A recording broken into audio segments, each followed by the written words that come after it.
Y'all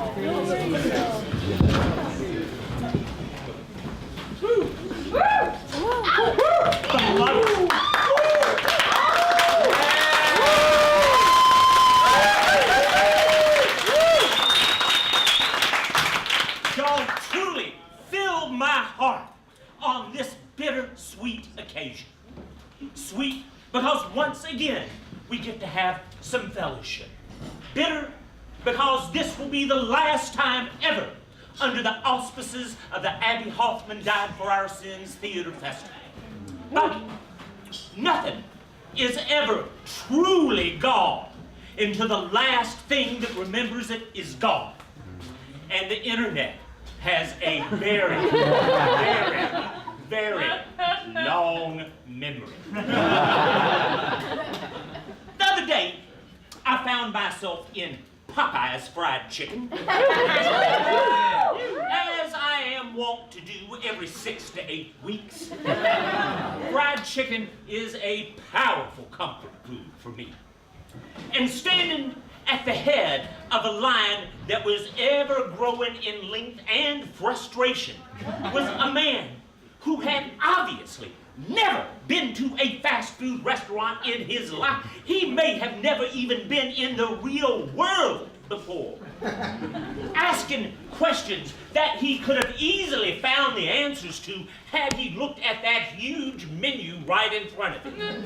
To a young woman who had a very pleasant smile and a very calm nature. As he asked these asinine questions, I could hear the sighs of frustration mounting behind me. I could feel eyes rolling. Because when you have had as many eyes rolled at you as I have had rolled at me, you can feel eyes rolling. And just to assure myself of the ridiculousness of the situation, I looked behind me at a kindly granny, and I could see in her eyes an ice pick being inserted into that yahoo's ear. Then he began to ask questions about the prices of individual pieces of chicken and how much they weighed. I could feel the people are ready to ride him out of Popeyes and all the way down Broadway on a rail made out of chicken bones, tarred with chicken fat, and covered with the feathers of 1,000 Popeyes chicken. Then he had the effrontery, the gall, the absolute cluelessness to ask, well, how much does a McNugget weigh? The young woman behind the counter smiled even broader and said, sir, you'll have to ask somebody at McDonald's. We do not sell McNuggets. Then I guess that little reptilian survival part of even his atrophied brain kicked in and said, warning, your life is flashing before your eyes for a reason. And he straightened up and ordered 2 number 2s. The crowd behind him applauded. I don't know if we were applauding him for finally making a decision or applauding ourselves for not kicking the number 2 out of him. I went to the counter, I ordered my 10-piece box, paid for it, and walked out the door. I looked at the huge line of cars in the drive-thru, and I thought to myself, I bet every one of those drivers is thinking, these people who work here have the audacity to ask for making a livable wage, and they cannot even keep this line moving. They did not know that one sole idiot could gum up the entire works. And I thought to myself, $15 an hour is not enough money for these poor people who have to deal with us, the American public.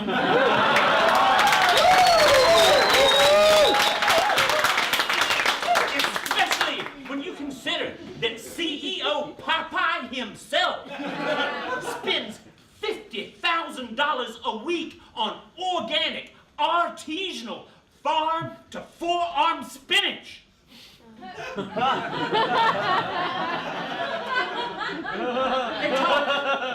They talk about trickle-down economics. We give the money to the high end of the food chain, it trickles down to the rest. Seems to me that it just trickles into a pool on an offshore account. I think we should use trickle-up economics. Give more money to the people at the bottom of the food chain. They will spend it buying things that they need and keep those greenbacks in circulation. Yeah. I was reading the other day in the Wall Street Journal, and I think it is important occasionally just to see what the man is thinking and feeling about certain situations. I read an article about the CEO of BP. BP had posted a loss that quarter, but the CEO and the board of directors all got raises. Now, perhaps I really don't understand economics, and I do not pretend to be an economist. Though at one point in my life, I did pretend to be a CPA, until I got busted. They caught me trying to do a dude's taxes with an abacus. But I thought about it some, and I thought, well, if that's the way things work, I can lose twice as much money for half as much salary. So I immediately sent away for the job. I told them that I was willing to do anything to go that extra mile. I would come in late and leave early every day. I would take 3-day weekends. I would take 3-day lunches. My first idea, let's change the name of the company to something that does not sound like Insect Europe.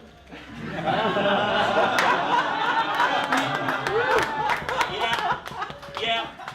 Y'all see, these are the kind of jokes I am making. This is what a lifetime of fighting the man has brought me to.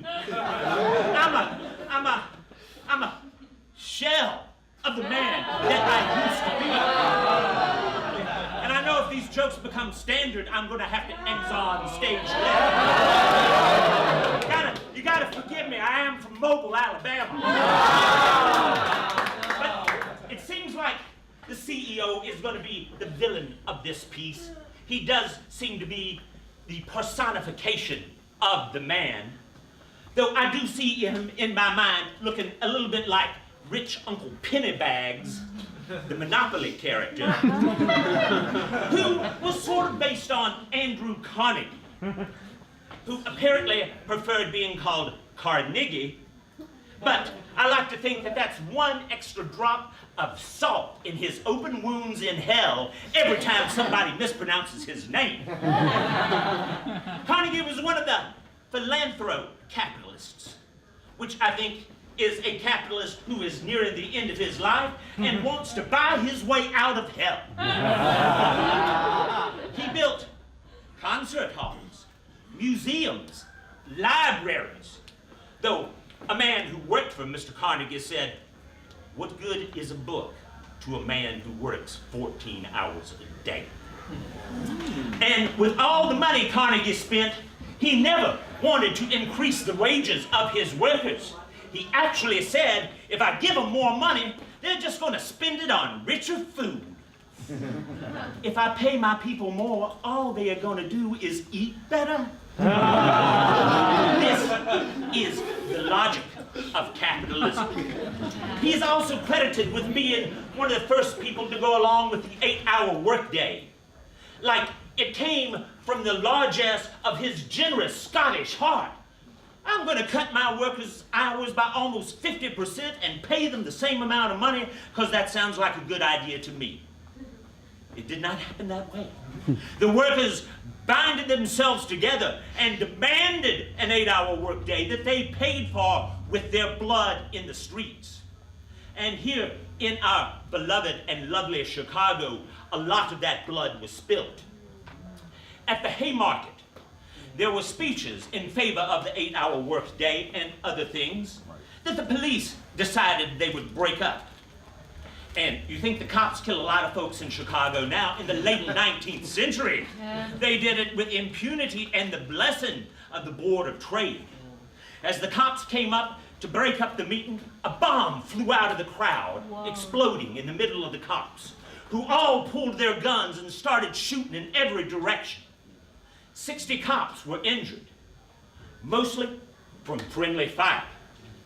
No one knows exactly how many civilians were injured because people who were attending a peaceful meeting and were shot by the cops are not very likely to report such an incident. In the 1890s, a statue was built at the Haymarket commemorating the valor of the Chicago Police Department. In 1968, the Weather Underground blew that statue up. They rebuilt it in 1970 on the anniversary of the Haymarket tragedy. 6 months later, the Weather Underground blew it up again. They rebuilt it again. This time on the grounds of the police academy, behind a fence, where you had to get special permission to see the statue and to blow it up. No, my very first Abbie Fest, I spoke a little bit about George Powell, and it seems like a nice way to come back full circle and speak a little bit more about old Georgie boy. He was an amazingly rich man. He made all of his money on the Pullman train car, the height of 19th century luxury. He was so rich, and his stockholders were so rich, that he decided to build his own little town for his workers, 6 miles away from the corrupting, evil influences of Chicago. Pullman owned every nail in every board, every window pane in every window in every house. He decided what books were in the library. And you bet you could not check out the collected works of Marx and Engels, or even Huckleberry Finn for that matter, as the main point of that story is to question authority. Pullman would not hold with that at all. No congregation of workers ever worshipped in the church he so graciously built for them because they could not afford his rent. It was hailed at the time as the ideal industrial town by people who did not live there. Then, with an economic downturn, Pullman wanted to keep the money coming in to himself and his stockholders, so he cut his workers' wages, but not their rents. He actually said that what the company does with wages has no bearing at all to what the company does as a landlord. The workers took exception. A small committee went to meet with him and complained. Pullman was so shocked and amazed that he immediately fired them and would never meet with a group of workers again. Then the strike came. It just about crippled this country. The workers were so stubborn and determined and dug in. The U.S. Army was called in to break the strike. They killed more than a few of the strikers. And George Pullman and the Army and the man won. But for some reason, resentment lingered. And when Pullman was finally called to hell, his family went to see the funeral people about burying him safely. And I could just see how the conversation went. The guy was like, oh, wait, George Pullman? Well, you know, word on the street is they're going to use his skull like it was the Stanley Cup and bring it around to all the bars around Pullman, and everybody's going to do shots out of it. And then they're going to give it to each Pullman worker for a day, that they can do whatever they want, yell at it, use it as a toilet, skull fuck it, whatever they want. So you thinking about burying him under 2,500 pounds of cement? Well, I think you had better double down. Pullman, y'all are just gonna have to excuse my French. Il était le campement de la blockbuster.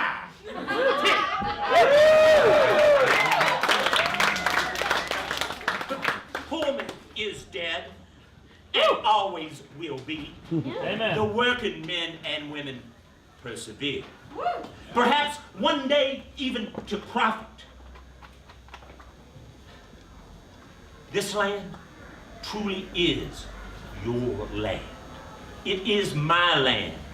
All the way from California to the New York Islands. If y'all want this country to turn into one vast feudal estate, all y'all have to do is nothing. A wise guy once said that the government of the people and by the people and for the people shall not perish from this earth. And if you want to fulfill that prophecy, all you have to do is get up, stand up, and shout, "Yippee! Yippee!"